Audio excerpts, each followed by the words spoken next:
Carta de un alma condenada.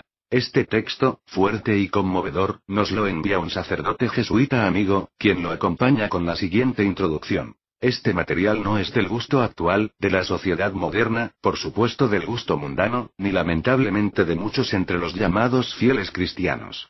Debemos prestar atención hoy día a esta realidad y verdad de fe definida en la Iglesia Católica, acerca de la existencia del infierno y de su duración eterna. Tristemente, el abandono consciente o inconsciente de su consideración, está llevando a muchos a negar su existencia, con consecuencias más que lamentables en la conducta y en su ineludible juicio divino. Lo que sigue, guste o no, no es argumento para adoptar la conocida actitud llamada del avestruz, de esconder la cabeza bajo las alas. Este texto no configura ninguna definición eclesiástica, sino que es solo un escrito privado que goza de licencia eclesiástica, para que pueda imprimirse y por tanto leerse. Introducción al texto original. Dios se comunica con los hombres de muchas maneras. Las Sagradas Escrituras se refieren a muchas comunicaciones divinas hechas a través de visiones y aún de sueños. Los sueños, no siempre son solo sueños. La carta del más allá que se transcribe seguidamente se refiere a la condenación eterna de una joven. A primera vista parece una historia novelada. Pero considerando las circunstancias se llega a la conclusión de que no deja de tener su fondo histórico, a partir de su sentido moral y su alcance trascendental. El original de esta carta fue encontrado entre los papeles de una religiosa fallecida, amiga de la joven condenada. Allí cuenta la monja los acontecimientos de la vida de su compañera como si fueran hechos conocidos y verificados, así como su condenación eterna comunicada en un sueño. La curia diocesana de Treves, Alemania autorizó su publicación como lectura sumamente instructiva. La carta del más allá apareció por primera vez en un libro de revelaciones y profecías, junto con otras narraciones. Fue el reverendo padre Bernardin Krempel, doctor en teología, quien la publicó por separado y le confirió mayor autoridad al encargarse de probar, en las notas, la absoluta concordancia de la misma con la doctrina católica. Entre los manuscritos dejados en su convento por una religiosa, que en el mundo se llamó Clara, se encontró el siguiente testimonio. El relato de Clara. Tuve una amiga, Anita. Es decir, éramos muy próximas por ser vecinas y compañeras de trabajo en la misma oficina. Más tarde, Annie se casó y no volví a verla. Desde que nos conocimos, había entre nosotras, en el fondo, más amabilidad que propiamente amistad. Por eso, sentí muy poco su ausencia cuando, después de su casamiento, ella fue a vivir al barrio elegante de las villas, lejos del mío. Durante mis vacaciones en el lago de Garda, Italia, en septiembre de 1937, recibí una carta de mi madre en la que me decía Anita murió en un accidente automovilístico. La sepultaron ayer en Waldfriedhof. Me impresioné mucho con la noticia. Sabía que mi amiga no había sido propiamente religiosa. Estaría preparada para presentarse ante Dios. ¿En qué estado le habría encontrado su muerte súbita? Al día siguiente escuché misa, comulgué por la intención de Anita, en la casa del pensionado de las hermanas, donde estaba viviendo. Rezaba fervorosamente por su eterno descanso, y por esta misma intención ofrecí la Santa Comunión. Durante todo el día percibí un cierto malestar, que fue aumentando por la tarde. Dormí inquieta. Me desperté de improviso, escuchando algo así como una sacudida en la puerta del cuarto. Encendí la luz. El reloj indicaba las 12:10. Nada. Tampoco ruidos. Tan solo las olas del lago de Garda golpeando monótonas contra el muro del jardín del pensionado. No había viento. Yo conservaba la impresión de que al despertar encontraría, además de los golpes de la puerta, un ruido de brisa o viento, parecido al que producía mi jefe de la oficina, cuando de mal humor tiraba sobre mi escritorio una carta que lo molestaba. Reflexioné un instante si debía levantarme. No. Todo no es más que sugestión, me dije. Mi fantasía está sobresaltada por la noticia de la muerte. Me di vuelta en la cama, recé algunos Padre Nuestros por las ánimas y me dormí de nuevo. Soñé entonces que me levantaba de mañana, a las 6, yendo a la capilla. Al abrir la puerta del cuarto, me encontré con una cantidad de hojas de carta. Levantarlas, reconocer la letra de Anita y dar un grito, fue cosa de un segundo. Temblando, las sostuve en mis manos. Confieso que quedé tan aterrorizada que no pude rezar. Apenas respiraba. Nada mejor que huir de allí, salir al aire libre. Me arreglé rápidamente, puse la carta dentro de mi cartera y salí enseguida. Subí por el tortuoso camino, entre olivos, laureles y quintas de la villa, más allá del conocido camino gardesano. La mañana parecía radiante. En los días anteriores, yo me detenía cada 100 pasos, maravillada por la vista que ofrecían el lago y la isla de Garda. El suavísimo azul del agua me refrescaba. Como una niña que mira admirada a su abuelo, así contemplaba, extasiada, al ceniciento Monte Baldo, que se levanta en la orilla opuesta del lago, hasta los 2200 metros de altura. Ese día no tenía ojos para todo eso.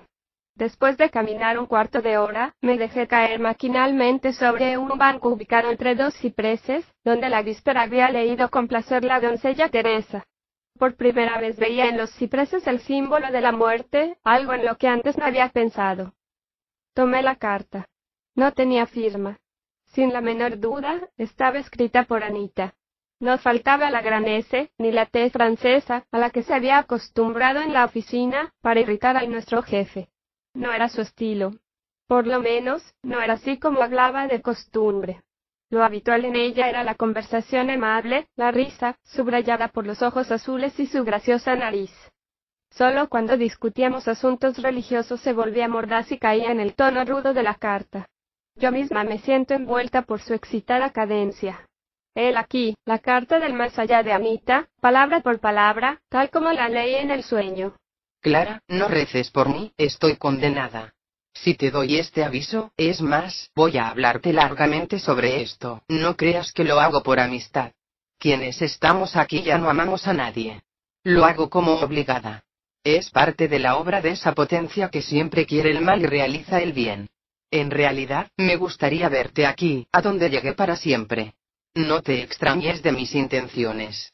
Aquí, todos pensamos así.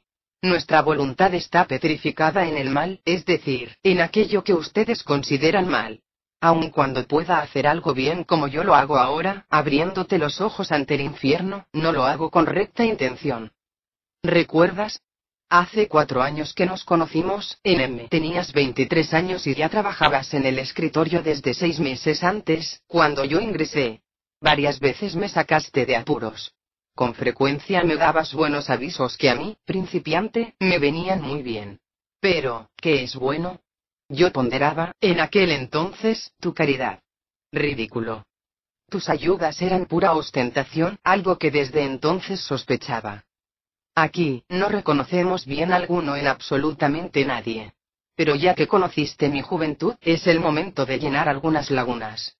De acuerdo con los planes de mis padres, yo nunca tendría que haber existido. Por un descuido se produjo la desgracia de mi concepción. Mis hermanas tenían 14 y 16 años cuando vine al mundo. Ojalá no hubiera nacido. Ojalá pudiera ahora aniquilarme, huir de estos tormentos. No hay placer comparable al de acabar mi existencia, así como se reduce a cenizas un vestido, sin dejar vestigios. Pero es necesario que exista. Es preciso que yo sea tal como me he hecho con el fracaso total de la finalidad de mi existencia. Cuando mis padres, entonces solteros, se mudaron del campo a la ciudad, perdieron el contacto con la iglesia. Era mejor así. Mantenían relaciones con personas desvinculadas de la religión. Se conocieron en un baile, y se vieron obligados a casarse 6 meses después. En la ceremonia nupcial, recibieron solo unas gotas de agua bendita, las suficientes para traer a mamá a la misa dominical unas pocas veces al año. Ella nunca me enseñó verdaderamente a rezar. Todo su esfuerzo se agotaba en los trabajos cotidianos de la casa, aunque nuestra situación no era mala. Palabras como rezar, misa, agua bendita, iglesia, solo puedo escribirlas con íntima repugnancia, con incomparable repulsión. Detesto profundamente a quienes van a la iglesia y, en general, a todos los hombres y a todas las cosas. Todo es tormento. Cada conocimiento recibido, cada recuerdo de la vida y de lo que sabemos, se convierte en una llama incandescente. Y todos estos recuerdos nos muestran las oportunidades en que despreciamos una gracia. ¿Cómo me atormenta esto? No comemos, no dormimos, no andamos sobre nuestros pies. Espiritualmente encadenados, los réprobos contemplamos desesperados nuestra vida fracasada, aullando y rechinando los dientes, atormentados y llenos de odio. ¿Entiendes?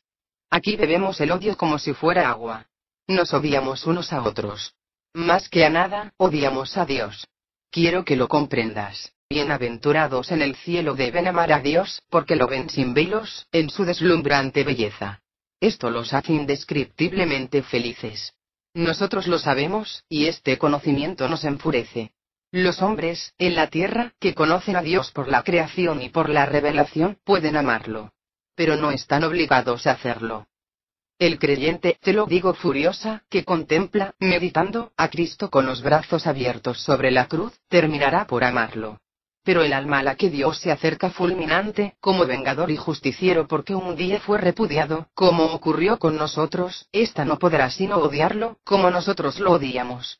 Lo odia con todo el ímpetu de su mala voluntad.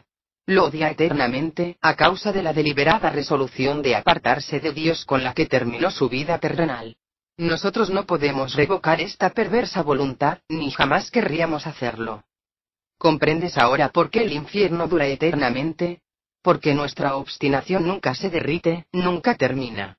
Y contra mi voluntad agrego que Dios es misericordioso, aún con nosotros. Digo contra mi voluntad porque, aunque diga estas cosas voluntariamente, no se me permite mentir, que es lo que querría. Dejo muchas informaciones en el papel contra mis deseos. Debo también estrangular la avalancha de palabrotas que querría vomitar. Dios fue misericordioso con nosotros porque no permitió que derramáramos sobre la tierra el mal que hubiéramos querido hacer. Si nos lo hubiera permitido, habríamos aumentado mucho nuestra culpa y castigo. Nos hizo morir antes de tiempo, como hizo conmigo, o hizo que intervinieran causas atenuantes. Dios es misericordioso, porque no nos obliga a aproximarnos a Él más de lo que estamos, en este remoto lugar infernal. Eso disminuye el tormento. Cada paso más cerca de Dios me causaría una aflicción mayor que la que te produciría un paso más rumbo a una hoguera. Te desagradé un día al contarte, durante un paseo, lo que dijo mi padre pocos días antes de mi comunión. Alégrate, Anita, por el vestido nuevo. El resto no es más que una burla. Casi me avergüenzo de tu desagrado. Ahora me río. Lo único razonable de toda aquella comedia era que se permitiera comulgar a los niños a los 12 años. Yo ya estaba, en aquel entonces, bastante poseída por el placer del mundo. Sin escrúpulos, dejaba a un lado las cosas religiosas. No tomé en serio la comunión. La nueva costumbre de permitir a los niños que reciban su primera comunión a los 7 años nos produce furor. Empleamos todos los medios para burlarnos de esto, haciendo creer que para comulgar debe haber comprensión.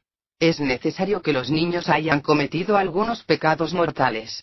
La blanca hostia será menos perjudicial entonces, que si las recibe cuando la fe, la esperanza y el amor, frutos del bautismo, escupo sobre todo esto, todavía están vivos en el corazón del niño.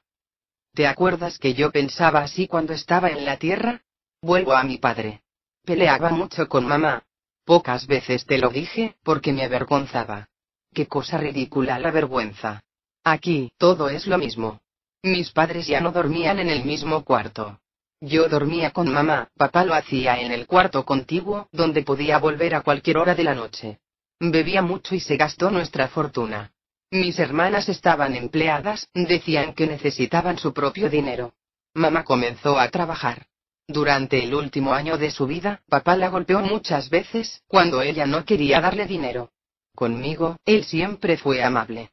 Un día te conté un capricho del que quedaste escandalizada. ¿Y de qué no te escandalizaste de mí? Cuando devolví 2 veces un par de zapatos nuevos, porque la forma de los tacos no era bastante moderna. En la noche en que papá murió, víctima de una apoplejía, ocurrió algo que nunca te conté, por temor a una interpretación desagradable. Hoy, sin embargo, debes saberlo. Es un hecho memorable. Por primera vez, el espíritu que me atormenta se acercó a mí. Yo dormía en el cuarto de mamá. Su respiración regular revelaba un sueño profundo. Entonces, escuché pronunciar mi nombre. Una voz desconocida murmuró: ¿qué ocurrirá si muere tu padre? Ya no lo quería a papá, desde que había empezado a maltratar a mi madre. En realidad, no amaba absolutamente a nadie, solo tenía gratitud hacia algunas personas que eran bondadosas conmigo. El amor sin esperanza de retribución en esta tierra solamente se encuentra en las almas que viven en estado de gracia. No era ese mi caso. Ciertamente, él no morirá, le respondía el misterioso interlocutor. Tras una breve pausa, escuché la misma pregunta. Él no va a morir. Repliqué con brusquedad. Por tercera vez, me preguntaron qué ocurrirá si muere tu padre. Me representé en ese momento en la imaginación el modo como mi padre volvía muchas veces medio ebrio, gritando, maltratando a mamá, avergonzándonos frente a los vecinos. Entonces, respondí con rabia: bien, es lo que se merece. Que muera. Después, todo quedó en silencio. A la mañana siguiente, cuando mamá fue a ordenar el cuarto de Patá, encontró la puerta cerrada. Al mediodía, la abrieron por la fuerza. Patá, semidesnudo, estaba muerto sobre la cama. Al ir a buscar cerveza al sótano, debió sufrir una crisis mortal. Desde hacía tiempo que estaba enfermo. ¿Habrá hecho depender Dios de la voluntad de su hija, con la que el hombre fue bondadoso, la obtención de más tiempo y ocasión de convertirse? Marta K. y tú me hicieron ingresar en la asociación de jóvenes. Nunca te oculté que consideraba demasiado parroquiales las instrucciones de las dos directoras, las señoritas X. Los juegos eran bastante divertidos. Como sabes, llegué en poco tiempo a tener allí un papel preponderante. Eso era lo que me gustaba. También me gustaban las excursiones. Llegué a dejarme llegar algunas veces a confesar y comulgar. Para decir la verdad, no tenía nada para confesar. Los pensamientos y las palabras no significaban nada para mí. Y para acciones más groseras todavía no estaba madura. Un día me llamaste la atención: Ana, si no rezas más, te perderás. Realmente, yo rezaba muy poco, y ese poco siempre a disgusto, de mala voluntad. Sin duda tenías razón. Los que arden en el infierno no rezaron, o rezaron poco. La oración es el primer paso para llegar a Dios. Es el paso decisivo. Especialmente la oración a aquella que es la Madre de Cristo, cuyo nombre no nos es lícito pronunciar. La devoción a ella arranca innumerables almas al demonio, almas a las que sus pecados las habrían lanzado infaliblemente en sus manos. Furiosa continuó, porque estoy obligada a hacerlo, aunque no aguanto más de tanta rabia. Rezar es lo más fácil que se puede hacer en la tierra. Y justamente de esto, que es facilísimo, Dios hace depender nuestra salvación. Al que reza con perseverancia, paulatinamente Dios le da tanta luz, y lo fortalece de tal modo, que hasta el más empedernido pecador puede recuperarse, aunque se encuentre hundido en un pantano hasta el cuello. Durante los últimos años de mi vida ya no rezaba más, privándome así de las gracias, sin las que nadie se puede salvar. Aquí, no recibimos ningún tipo de gracia. Aunque la recibiéramos, la rechazaríamos con escarnio. Todas las vacilaciones de la existencia terrenal terminaron en esta otra vida. En la tierra, el hombre puede pasar del estado de pecado al estado de gracia. De la gracia, se puede caer al pecado. Muchas veces caí por debilidad, pocas, por maldad. Con la muerte, cada uno entra en un estado final, fijo e inalterable. A medida que se avanza en edad, los cambios se hacen más difíciles. Es cierto que uno tiene tiempo hasta la muerte para unirse a Dios o para darle las espaldas. Sin embargo, como si estuviera arrastrado por una correntada, antes del tránsito final, con los últimos restos de su voluntad debilitada, el hombre se comporta según las costumbres de toda su vida. El hábito, bueno o malo, se convierte en una segunda naturaleza. Es esta la que lo arrastra en el momento supremo. Así ocurrió conmigo.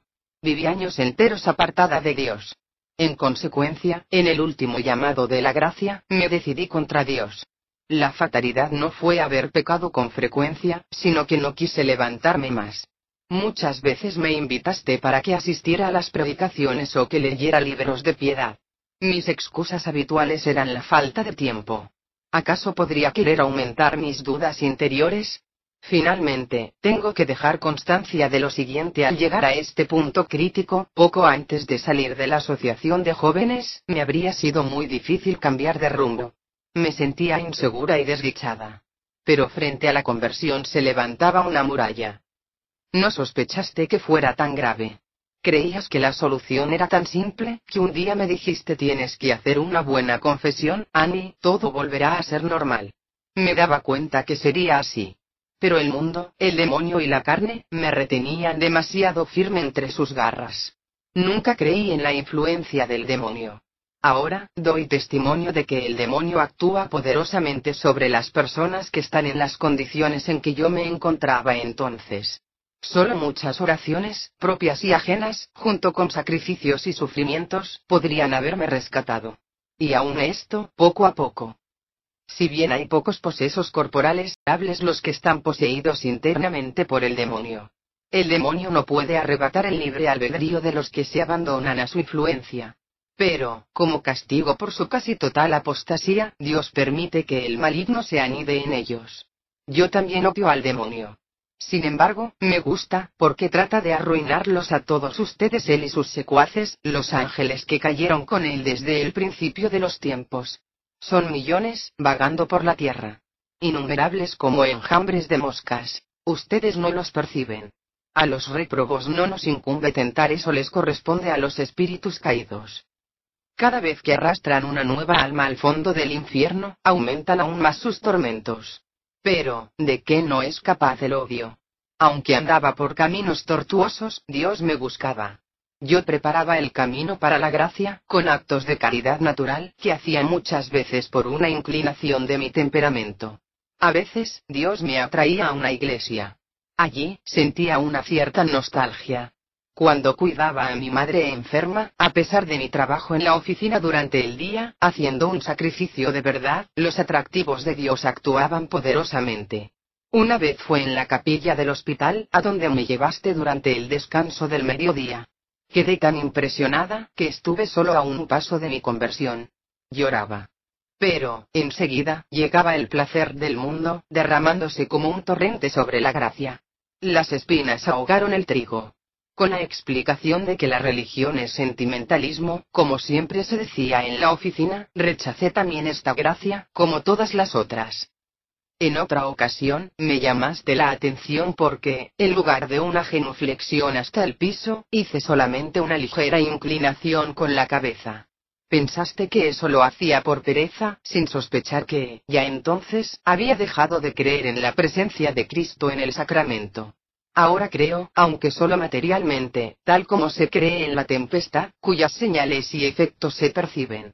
En este interín, me había fabricado mi propia religión. Me gustó la opinión generalizada en la oficina, de que después de la muerte el alma volvería a este mundo en otro ser, reencarnándose sucesivamente, sin llegar nunca al fin. Con esto, estaba resuelto el angustiante problema del más allá. Imaginé haberlo hecho inofensivo. ¿Por qué no me recordaste la parábola del rico Epulón y del pobre Lázaro, en la que el narrador, Cristo, envió después de la muerte a uno al infierno y al otro al cielo? Pero, ¿qué habrías conseguido? No mucho más de lo que conseguiste con todos tus otros discursos beatos. Poco a poco me fui fabricando un Dios con atributos suficientes para ser llamado así. Bastante lejos de mí, como para que no me obligara a tener relaciones con él. Suficientemente confuso, como para poder transformarlo a mi antojo. De este modo, sin cambiar de religión, yo podía imaginarlo como el Dios panteísta del mundo o pensarlo, poéticamente, como un Dios solitario. Este Dios no tenía cielo para premiarme, ni infierno para asustarme. Yo lo dejaba en paz. En esto consistía mi culto de adoración. Es fácil creer en lo que agrada. Con el transcurso de los años, estaba bastante persuadida de mi religión. Se vivía bien así, sin molestias. Solo una cosa podría haber roto mi suficiencia, un dolor profundo y prolongado. Pero este sufrimiento no llegó. ¿Comprendes ahora el significado de Dios castiga a aquellos que ama? Durante un domingo de julio, la asociación de jóvenes organizaba un paseo de Me gustaban las excursiones, pero no los discursos insípidos y demás beaterías. Otra imagen, muy diferente de la de Nuestra Señora de las Gracias de A, estaba desde hacía poco en el altar de mi corazón. Era el distinguido Max, del almacén de al lado. Ya habíamos conversado entretenidos varias veces. Justamente ese domingo me invitó a pasear. La otra, con la que acostumbraba a salir, estaba enferma en el hospital. Él había comprendido que lo miraba mucho. Pero yo no pensaba en casarme todavía. Su posición económica era muy buena, pero también demasiado amable con todas las otras jovencitas. En aquel entonces yo quería un hombre que me perteneciera exclusivamente, como única mujer. Siempre conservé una cierta educación natural. Eso es verdad. A pesar de su indiferencia religiosa, Annie tenía algo noble en su persona. Me desconcierta que también las personas honestas puedan caer en el infierno, si son deshonestas al huir del encuentro con Dios. En ese paseo, Max me colmó de amabilidades. Nuestras conversaciones, es claro, no eran sobre la vida de los santos, como las de ustedes. Al día siguiente, en la oficina, me reprendiste por no haber ido al paseo de la asociación. Cuando te conté mi diversión del domingo, tu primera pregunta fue ¿escuchaste misa? Tonta. ¿Cómo podríamos ir a misa si salimos a las 6 de la mañana? Me acuerdo que, muy exaltada, te dije el buen Dios no es tan mezquino como lo son los curas.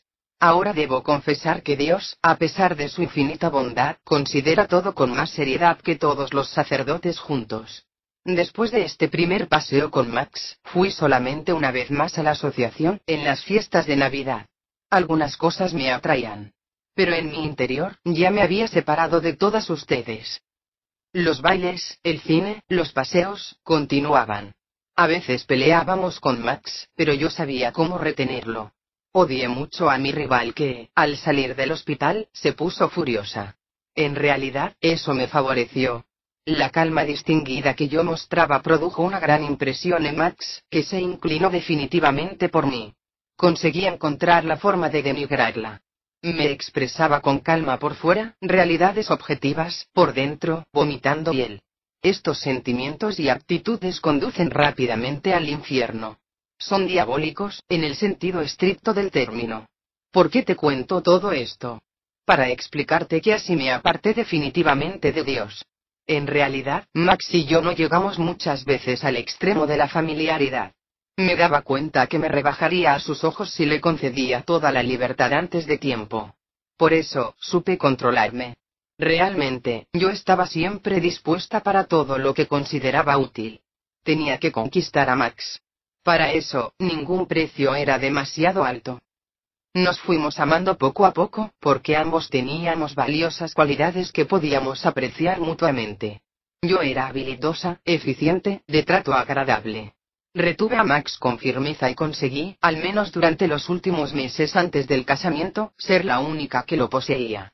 En eso consistió mi apostasía, en hacer mi Dios con una criatura.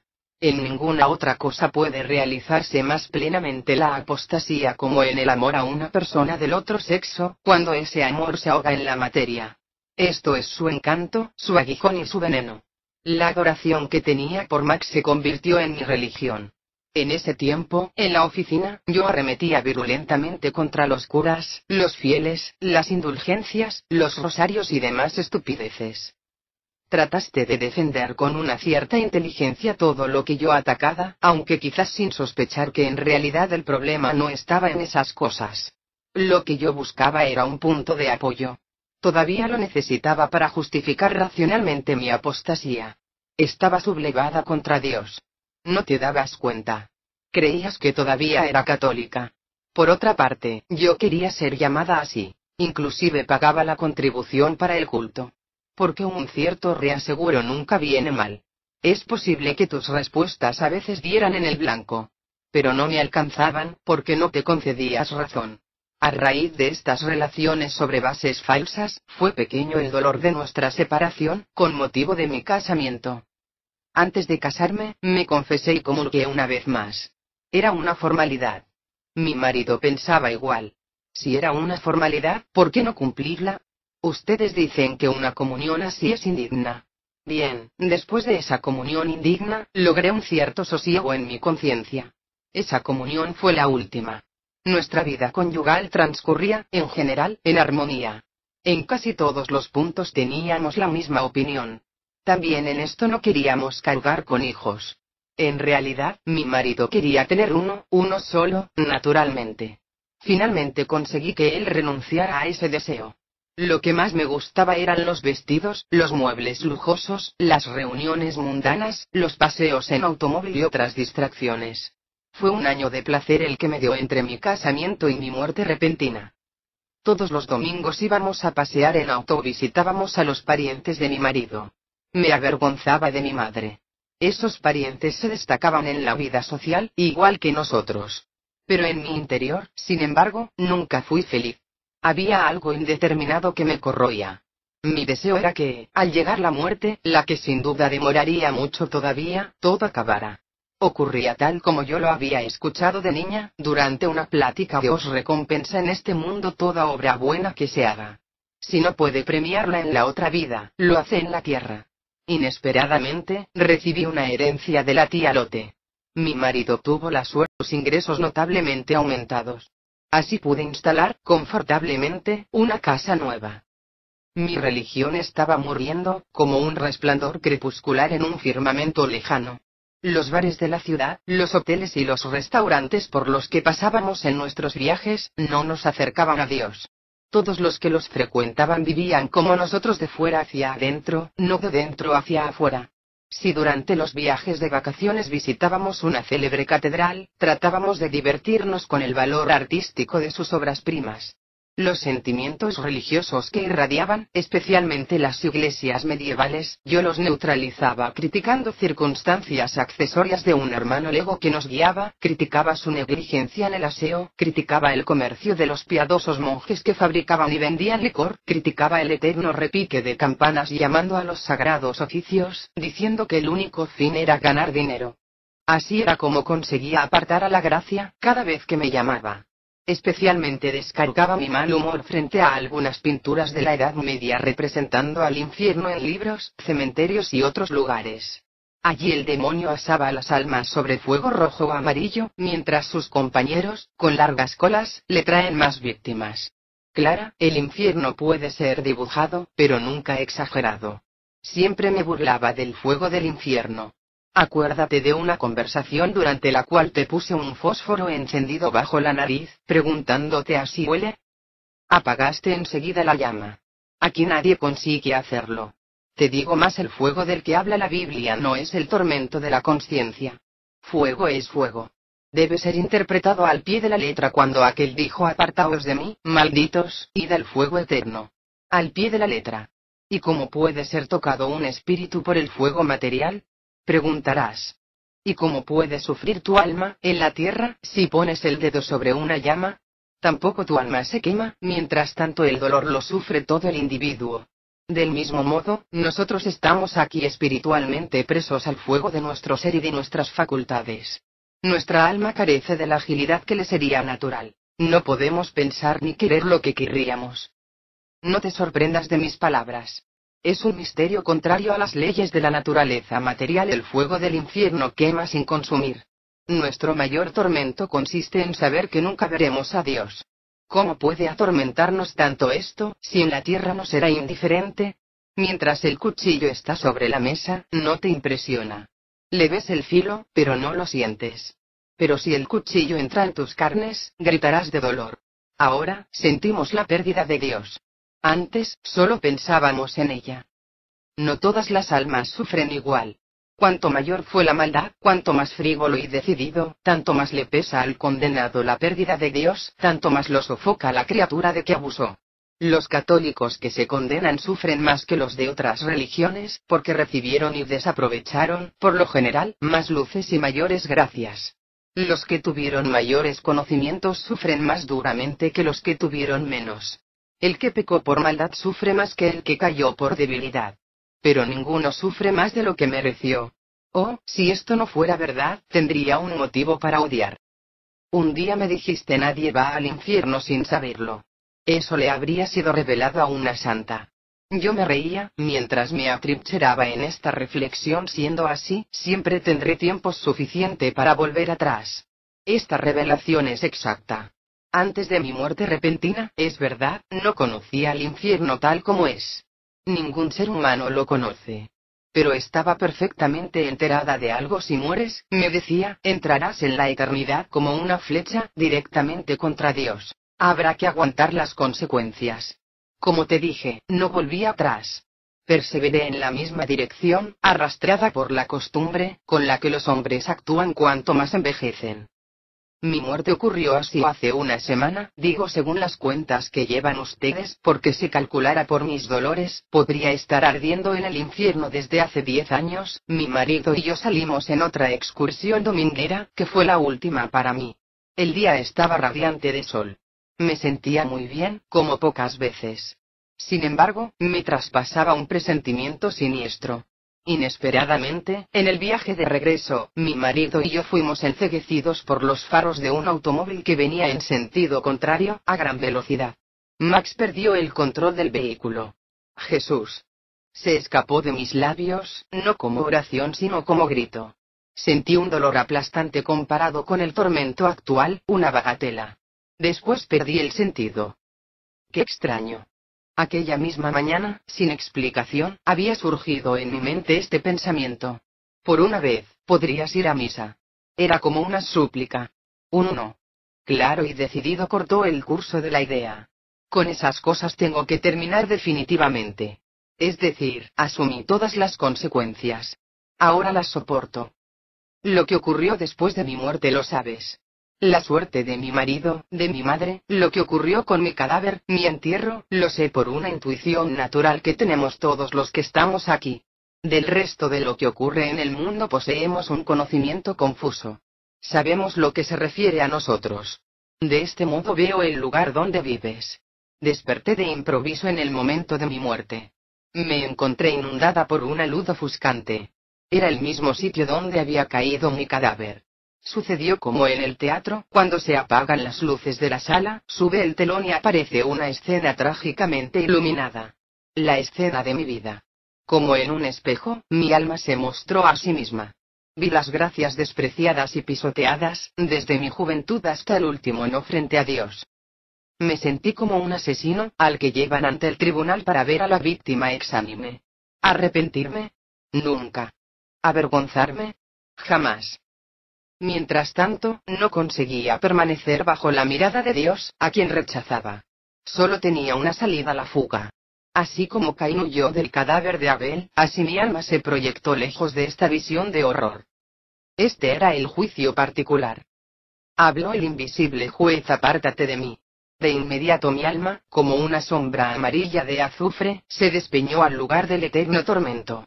Y así terminó la carta de Anita sobre el infierno.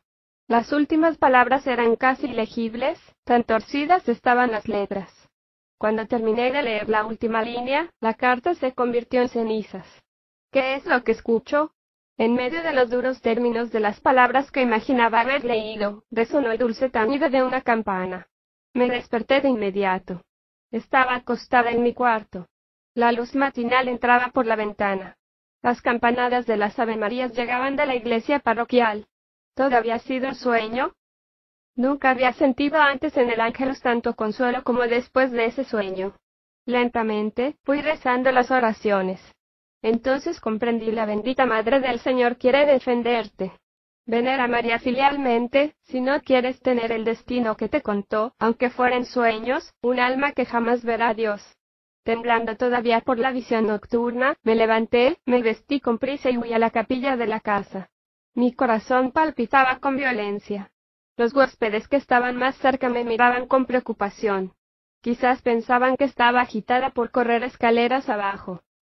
Una bondadosa señora de Budapest, un alma sacrificada, pequeña como una niña, miope, aún fervorosa en el servicio de Dios, de gran penetración espiritual, me dijo por la tarde en el jardín: señorita, nuestro Señor no quiere ser servido con excitación. Pero ella advertía que otra cosa me había excitado y aún me preocupaba. Agregó, bondadosamente: nada te turbe, conoces el aviso de Santa Teresa, nada te espante. Todo pasa. Quien a Dios tiene, nada le falta. Solo Dios basta. Mientras susurraba esto, sin adoptar un aire magisterial, parecía estar leyendo mi alma. Solo Dios basta. Sí, Él ha de bastarme, en este o en el otro mundo. Quiero poseerlo allí un día, por más sacrificios que tenga que hacer aquí para vencer. No quiero caer en el infierno. Algunas consideraciones finales. Quizás no como objeción, pero no puede eludirse una pregunta: ¿cómo puede haber recordado Clara con tal precisión todas las palabras de la carta de la condenada? Respondemos: quien hace lo más, puede hacerlo menos. Quien comienza una obra, puede también concluirla. Si la manifestación de ultratumba es un hecho preternatural, Clara debe haber tenido también una asistencia preternatural para escribir con exactitud todas las palabras leídas durante la visión. La eternidad de las penas del infierno es un dogma. Seguramente, el más terrible de todos. Tiene su fundamento en las Sagradas Escrituras. Ver San Mateo XXV, 41 y 46. Ir a los Tesalonicenses, 1, 9. Judith 13. Apocalipsis 14, 11 y XX, 10. Todos estos textos son irrefutables, en los que la expresión eterno no puede interpretarse como largo o prolongado. De la conveniencia de ilustrar este dogma con un caso particular, nos da ejemplo nuestro Señor Jesucristo en la parábola del rico Epulón y el pobre Lázaro. Allí se encuentra una descripción del infierno y del peligro de caer en él. Gracias por su atención, y